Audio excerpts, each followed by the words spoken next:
Welcome to the 21st Bow Cameroonian Arts Awards on set. I am Sabrina Hassan, and today I have with me representatives from Symphonic Rock 2.0 by Tutan Entertainment. Welcome, guys. Thank you. Thank you. Thank you for coming. We have Muzza with us, we have Kevin Fields, and Rahul Ramachandran. Right? Welcome. Right, Symphonic Rock. Okay, we're talking about orchestra and rock music. What are the challenges in that? Deciding what we do and how much of it we do, deciding what we leave out in terms of repertoire, because there's so much we could do year on year. So it's getting that balance right, and also the direction. Once we've decided on the final order, it's getting that direction and flow through the concert right. One of the challenges in our shows, especially for the arrangers, is the fact that a lot of our numbers are medleys. So it's not like a one-off rock song. So because it has 3-4 songs in a medley, so the challenge for the arranger is to try and with an orchestra, at the same time keeping the rock riffs as well. But it turned out brilliant. Yeah, yes. And you had Muzza, your soloist for the evening. How did this collaboration come about? Oh, ni semua Rahul punya idea. Ini semua Rahul punya idea. Do you know each other like before this? Yes, we kind of. I mean, I've been following Muzza for the longest time. As this show is Symphonic Rock 2.0, so of course we tested it out the previous year, and we were lucky to actually win the Bow Cameroonian Award for Best Production Music Value. But the idea was to make it better. Symphonic Rock 2.0 had to elevate from its predecessor's debut. So, one, we needed the numbers and the orchestration to be up to notch, which is where Kevin came into the picture and did a brilliant job. Secondly, I wanted better vocals. I wanted someone who looks like a rock star. At the same time, for Symphonic 2.0, we wanted more local content as well. Malay rock ballads as well. Hence, Muzza. So I approached him. He was even ever more willing. On terus, on. Is this your first time performing with an orchestra? Oh yes, first time. Ush, it was unbelievably good, but unbelievably scary. Oh, scary. Oh, yeah. Yeah, I mean, you are nominated for Best Solo Performance, Vocal, right? And of course, the orchestra is nominated for Symphonic Rock 2.0 for Best Group Performance Instrumental as well. But yes, Muzza was there, right? And so I saw you go through song, like that was the time, and he just went song after song after song after song. Yeah. And how did you do that? I have no idea. That's what I do best, I think. I don't know. No, we do rehearse, but I don't know. It's just there. For me, disebabkan music, orchestra, apa di belakang Muzza. So it's all adrenaline. It's all magical moment. It's just there. So I don't know. But also, you were so well prepared because, as Rahul was saying, these are not just standard songs. They are you put together and then complete mix. They're quite asymmetric. He was so well prepared. Just turned up from the very first session. Wonderful. Ooh, thank you. Wonderful. Yes, and it's, I think, mentally as well, because I saw you go. You're playing, and after you're getting ready for the next song, so that and I'm like, well, right? Betul. It was very interesting to watch. True, and you at work, like you can see the process in action. Right? Correct. I never done it before. Betul-betul in focus, but at the same time you put feel and you put soul to it, and you put the performance, the gimmick, all in together, all in one. One of the challenges we had in either having any vocalist or even part of the band, so be it the bassist or the lead guitarist or even the drummer, this is Kevin's 101. They must be able to read musical notes because you're going to be gelling with the orchestra. So you need to know when you come in, when you fade out, and what have you. So that was my slight trepidation when I approached Muzza, because I wasn't sure if that could happen, and yeah, hence why. So hence why when you were asking, while he's performing, he's already checking it, right? Yeah, because he has to sync with the rest of the orchestra as well, and Kevin's conduction as well. And Kevin, for you, what was it like, kind of giving space to Muzza? Because you're usually, very much in charge, but this time around, it was a bit different. It was so natural. It was so natural. I started years ago on a drum kit. That's how I started. So that rhythm and pulse is in me to some extent.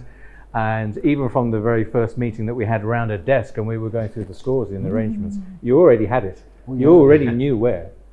You already knew what to do. So we already can imagine, especially you. You can imagine already. Wow.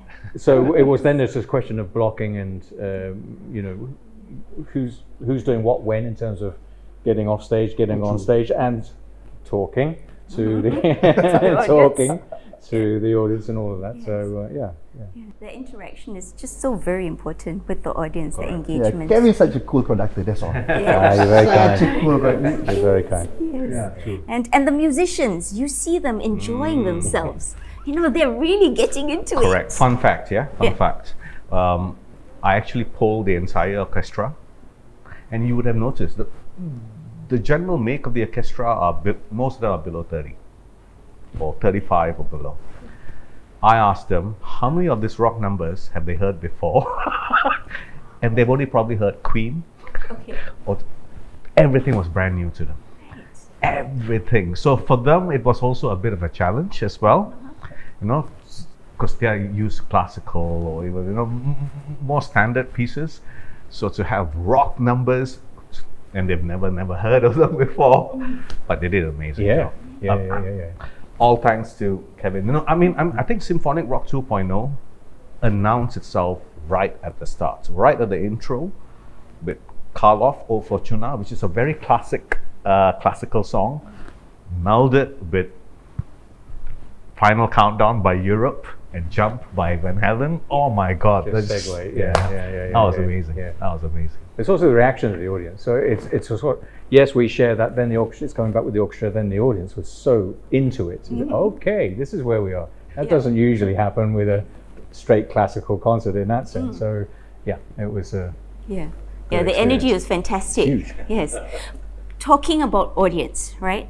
Tutan Entertainment has been around for a very short amount of time, Correct. right? How 3 long? years. 3 years. Yeah. But you've been very busy in these past 3 years. We tried to be. We tried to be. How? How did it come about? Of course, originally it started off very much on the classical mode. So our first year, we were just doing classical shows, quite far out in Mangsa Maju. And then we realized the response was not as. When I first got to know Kevin, I already realized that he had that same vibe as well. He was open to being a bit more eclectic, and even the owners of Tutan were a bit very like, should we carry this on? And I said, let's try orchestra, but we actually mind meld with different genres. So the previous year is when we did Broadway and Beyond, so Broadway with orchestra, and the first Symphonic Rock. Extremely well received. People were wanting more, and so hence last year we had more, and yes, a lot more lined up for this year and hopefully for many years to come. May I ask, Sure. what is your marketing strategy? Because when I come to a Tutan show, right, it's always different people. It's not the normal people that you see going to the theatre. And the people that came for Symphonic Rock, like they were dressed. Correct. They were dressed for rock. Correct. And there were multiple generations of Correct. audience members, Correct. And there are people who have never been to an orchestra performance before, people who've never watched a show in a theatre before, Correct. right? And I was sitting next to these people. Okay. And it was just incredible. Okay. The reactions from them were just incredible. No, to be very honest, I think everyone involved in performing arts knows the challenges when it comes financially. We didn't really have massive budget in terms of how to market it out, but I think the genres struck a chord with. So that is why every show last year we had a completely different audience. So the first one, Art of Sound, definitely appealed to the classical, to those who love the violin. Nancy just, and we also had a special performance by Jacqueline as well. Yeah. So it attracted a completely different demographic. Then we did movie soundtracks, which also then attracted a completely different demographic, to the point that we were rehearsing for Symphonic Rock 2.0. I had actually people out there, they were like, oh, Tutan Entertainment, you guys did the movie soundtrack one. I said, yes. And they did not have the slightest clue about Symphonic Rock. So you could see, we were trying to reach out to as wide a demographic as possible so that more people can appreciate live orchestral music. So that's why we're doing different genres, and that's how we get. No, but talking about Symphonic Rock 2.0, I definitely agree. I saw people in walking canes and even wheelchairs from that old, and I had families bringing their kids who have never heard half the songs, but I'm so pleased with it because it keeps on, keeps burning the joy of rock music, and yeah, I'm thankful to have both Kevin and Muzza to actually be able to execute it so well. Sorry, I'm going to ask you to expand on that. Right?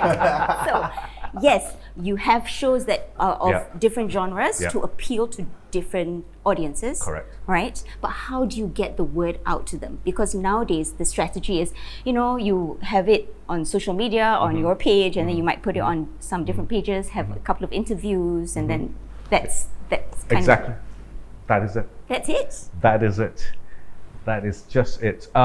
We were lucky, like for instance, with regards to Symphonic Rock 2.0, we actually had a partner in hard rock. So they themselves, I mean, hard rock carries that brand, when it comes to rock music. So they themselves actually exposed it.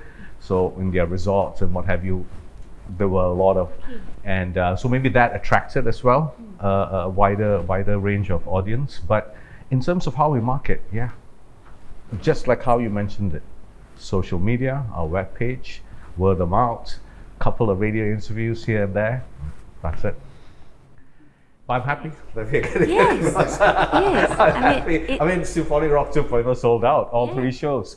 There were people demanding a 4th show. And even Muzza was No, I want to rest. 2 shows one day. Right? But I mean, it was, I think the experience, or just watching you on stage, right, putting your whole heart and soul into everything, was incredible to watch. But for you, was there a more challenge, or the most challenging part? Was there a part in the show for you that was challenging? Yes, because sebab dia 3 hari. That was the challenging part. And the day before we have a full rehearsal. Oh, that was challenging. So, sebab Muzza tak pernah buat show 3 hari direct macam tu tau, yang betul-betul show tau, production show. And then that was tough for me, but alhamdulillah, all went well. Yes. How did you prepare yourself? A lot of practice, of course. A lot. Luckily, sebab kita dapat score apa semua awal-awal, so Muzza dah hafal score, so the score on the stage is just part-part yang Muzza tak confident, benda-benda cocok. Dah stop belum? Itu je lah. With this kind of preparation is different than my other shows, sebab yang ini involve dengan 80 piece orchestra. So kalau Muzza salah, diorang pun semua salah terus sekali. So I cannot do that. All the little music cannot. So and in extra preparation. Sorry, in between the rehearsals, in between the sessions, you can hear him in the back off stage in his dressing room, still getting all the just keeping those fingers going, always working. Great work ethic. But in terms of Muzza himself and his capability, the base was already there. Fun fact, I'm going to tell a small story. So when I first reached out, I went across to reach out to Muzza to see if he would be interested collaborating with us to do a Symphonic Rock. He and his band were performing at a particular venue, And so in between sets, I was trying to I was trying to squeeze in and talk to him, and he was already enamored by the idea, right after from between the first set and the second set. By the time the third set, between second and third set, it was like kind of confirmed that yeah, he's definitely wanting to do it. And Of course.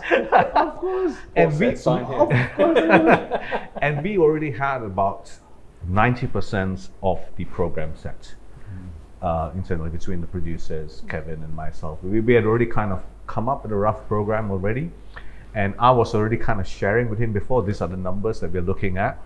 And just before the third set starts, he comes up to me, he was like, sekali lagi tunjuk yang apa nama lagu ni. And after I just tunjuk, okay, yeah. Oh ni boleh. He gets up on stage, the whole third set was a preview to Symphonic Rock. Because Kevin had never heard it before, and I was there to record him so that Kevin then can hear and see, okay, is he good enough for us? And Pink Floyd, you did Pink Floyd, yeah? yeah. Comfortably numb, yeah. And you got your band to join in this. The band was playing, right? Yes. For the, When I first saw him, yes. So you convinced the band to change their set list. So that's when I personally was convinced. I was like, okay, Muzza's definitely on. And when I sent across the videos to Kevin, Kevin was like, not only he sounds the part, he looks the part as well. Yeah. Sorry, I had a thought for a moment and then it kind of lapsed really quickly. It's annoying. Everyone at Symphonic Rock 2.0 was speechless. I mean, we had some really big guests. I think you would have noticed some guests from the times. And even they were just absolutely blown away. They were like, oh my God, this is like... Yeah. To see live orchestra music with iconic rock songs. Because, let's be honest, back in the 80s, 90s, 70s, 60s, Kevin and my generation, I guess. There were iconic rock bands with iconic rock songs, hits across. These days, it's far and few between, too few. And so that's why the younger generation don't necessarily have an appreciation to these classic rock songs and what it brings. So to be able to do that via Symphonic Rock 2.0, especially the younger crowd, they're like, oh my God! And you could see. I'm sitting down in the crowd. Some of these kids actually shazamming, adding it to Spotify. Yes. And for me, that was the biggest takeaway. The beauty that we are now managed to convert some of the younger generation to appreciate live rock music, especially also in an orchestral setting. I remember now. Right. How early on was this? So when was it that you went to meet him? Oh, I met him sometime in May or June. Yes, somewhere in May, June. The show was, of course, in October, November. I approached him sometime in May. Then we had a follow-up meeting, of course, to the T's and C's needed to be. And soon after that, he had already got the song list, and then we had a production meeting where they met for the first time. Kevin then put across what exactly it was all going to turn out. So I think by sometime in August. So this year's theme is Collab Beyond, right? Collaboration beyond technology, beyond innovation and all this. So how do you think, right, you will take this year's experience of Symphonic Rock 2.0 to create something even more next time? Because I'm sure there's another Symphonic Rock coming. It's on the cards for sure. It is on the cards. Symphonic Rock has become synonymous with Tutan Entertainment. It's like our flagship show. So yes, for the foreseeable future, we will be having a version of Symphonic Rock every year. Of course, the challenge will be to always improve and from the previous edition. So we are working on some elements, more on the vocal and all that. But we are also, if you're talking about Collab Beyond, we are actually working with someone from the AI space to try and see if we can. You can see the visuals in the background actually plays a part to Tutan Entertainment shows. So we are going to try and see if we can get something using the background imagery to tie in with the beats of the. It's not as easy as it sounds because orchestra, you got so many elements of it. You know, it's not just like a rock band where you have the guitarists and the drummers and the vocalists. You know, here you have the whole range. At the same time, yes, we are also going to add on to the vocals as well. So, yeah. I have an additional question. So when I watch this orchestra, right, I'm thinking, can't wait for them to do a ballet. Well, that's good. Well, yeah, kicking me under the table. Yeah, that is something we've been talking about as well. Wonderful. Either a commission or to go back through some of the Stravinsky ballets, the Diaghilev, and replicate those, and do it in a style where we take a dance group from here, dance group from there, and put it in Rojak and make some kind of combination storytelling that way through various groups performing seminal repertoire like Stravinsky. Yeah, so it definitely is a conversation that's been had. I think from a production point of view, one of the challenges, well, at least until this year, when you came for our shows, the orchestra literally takes up the bulk of the stage. Then you have the choir, you know, and then you have lead vocalists. So there's absolutely no space left for any dance or theatre elements at all. So that's one of the big challenges in terms of stage setup.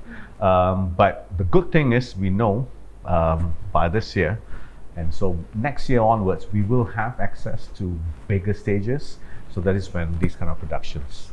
Thank you very much, Muzza, Kevin, Rahul, for coming chatting with us today.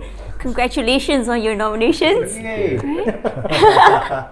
And that wraps up our conversation with Symphonic Rock 2.0 by Tutan Entertainment. I am Sabrina Hassan. Thanks for watching.